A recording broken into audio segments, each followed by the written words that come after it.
لله وكفى والسلام على عباده الذين اصطفى أما بعد فأعوذ بالله من الشيطان الرجيم بسم الله الرحمن الرحيم إنك لا تهدي من أحببت ولكن الله يهدي من يشاء ولكن الله يهدي من يشاء إلى صراط مستقيم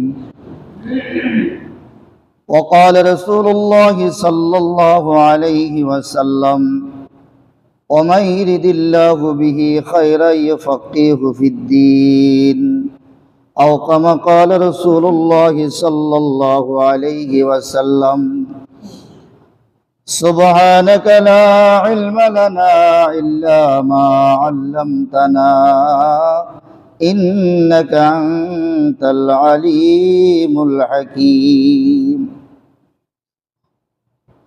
মুআজ্জাজ মুকাররম মুহতারাম হাজিরিন, আল্লাহ পাকের দরবারে শুকর যে আল্লাহ রাব্বুল আলামিন আজকে পবিত্র ইয়াউমুল জুমা, জুমার দিন, বরকতময় সময়, দামি জমিন, জান্নাতের বাগানে আল্লাহ তাআলা আমাদের মতো গুনাহগার গোলামদেরকে এই বরকতময় সময় আল্লাহ তাআলা আল্লাহ পাকের ঘরের মেহমান, আল্লাহর মেহমান সেজে জান্নাতের বাগানে আসার তৌফিক দান করেছেন। এই জন্য আমরা সকলেই অন্তঃস্থল থেকে মালিকের শুকরিয়া আদায় করি, আলহামদুলিল্লাহ। মুহতারাম হাজিরিন, যে আয়াতে কারিমা আপনাদের সামনে তেলাওয়াত করেছি, এই আয়াতের মধ্যে আল্লাহ পাক রব্বুল আলামিন বলেন একমাত্র শুধুমাত্র হেদায়েতের মালিক কে? আল্লাহ তাআলা। আমাদেরকে এখানে কি আনছেন? যদি আল্লাহ তাআলা না আনতেন আসতে পারতাম না।